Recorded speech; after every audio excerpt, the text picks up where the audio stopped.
ಕರ್ನಾಟಕದ ಇತಿಹಾಸದಲ್ಲೇ ಸ್ಪೀಕರ್ ಸ್ಥಾನದ ಬಗ್ಗೆ ಅಗೌರವವಾದಂಥ ಮಾತನ್ನ ಹೇಳಿರೋದು ಯಾವುದಾದ್ರೂ ಒಂದು ಸರ್ಕಾರದಲ್ಲಿದ್ದರೆ ಅದು ಈ ಕಾಂಗ್ರೆಸ್ ಸರ್ಕಾರದಲ್ಲಿ, ಸಿದ್ದರಾಮಯ್ಯನವರ ನೇತೃತ್ವದ ಸರ್ಕಾರದಲ್ಲಿ. ನಾವು ಮೊದಲ ಅಧಿವೇಶನ ಪ್ರಾರಂಭ ಆದಾಗ ನಮ್ಮ ಸ್ಪೀಕರ್ ಅವರು ನಮಗೆಲ್ಲ ಒಂದೊಂದು ಪ್ರತಿ ಕೊಟ್ಟರು.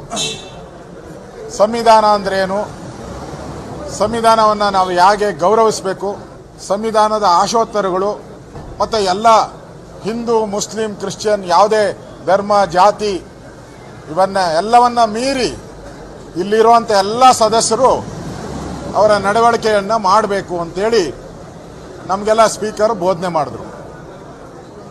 ಸ್ಪೀಕರ್ ಸ್ಥಾನ ಆ ಸಂವಿಧಾನವನ್ನು ಬೋಧನೆ ಮಾಡಬೇಕಾದ್ರೆ ನಮಗೆಲ್ಲ ಏನು ಅನಿಸಿತ್ತು ಅಂದರೆ, ಸ್ಪೀಕರ್ ಸ್ಥಾನ ಅನ್ನೋದು ಒಂಥರ ನ್ಯಾಯಾಧೀಶರ ಸ್ಥಾನ, ಎಲ್ಲ ಸದಸ್ಯರಿಗಿಂತ ಮೇಲ್ಮಟ್ಟದ ಒಂದು ಸ್ಥಾನ. ಅದು ಆ ಸ್ಥಾನಕ್ಕೆ ವಿಶೇಷವಾದಂಥ ಗೌರವ ನಮ್ಮ ಸಂವಿಧಾನದ, ಅಂಬೇಡ್ಕರ್ ಅವರ ಸಂವಿಧಾನದ ಅಡಿಯಲ್ಲಿ ಅದಕ್ಕೆ ವಿಶೇಷವಾದಂಥ ಸ್ಥಾನ ಕೊಟ್ಟಿದ್ದಾರೆ, ಗೌರವ ಕೊಟ್ಟಿದ್ದಾರೆ.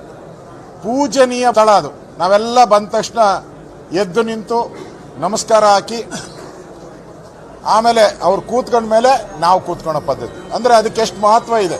ಇಂಥ ಸಂದರ್ಭದಲ್ಲಿ ಈ ಮಂತ್ರಿಮಂಡಲದ ಒಬ್ಬ ಸದಸ್ಯರಾಗಿದ್ದಂಥವರು ಜಮೀರ್ ಅಹಮದ್ ಖಾನ್ ಅವರು ಮುಸ್ಲಿಮರ ಒಂದು ಸಭೆಯಲ್ಲಿ ಅವರು ಹೇಳಿರೋವಂಥದ್ದು, ನೋಡಿ, ಕರ್ನಾಟಕದಲ್ಲಿ ನಾವು ಯಾರೂ ಕೂಡ ಇದುವರೆಗೂ ಮುಸ್ಲಿಮರನ್ನ ಸ್ಪೀಕರ್ ಮಾಡೇ ಇಲ್ಲ, ಯಾರೂ ಫಸ್ಟ್ ಟೈಮ್ ನಾವು ಮಾಡಿದ್ದೀರಿ.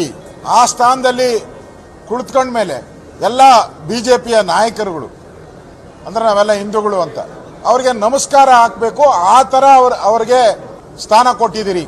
ಮುಸ್ಲಿಮರನ್ನ ಅಲ್ಲಿ ಕೂತಿಸೋದು ಯಾಕೆ ಅಂತ ಹೇಳಿದ್ರೆ, ಅವ್ರ ಲೆಕ್ಕದಲ್ಲಿ ಜಮೀರ್ ಅಹಮದ್ ಖಾನ್ನಲ್ಲಿ ಮುಸ್ಲಿಮರು ಬಹಳ ದೊಡ್ಡವರು, ಅವರೆಲ್ಲ ಕಾನೂನಿಗಿಂತ ಮೇಲ್ಪಟ್ಟದವರು, ಅವ್ರ ಎಲ್ಲ ಧರ್ಮಕ್ಕಿಂತ ಅದೇ ಧರ್ಮ ದೊಡ್ಡದು.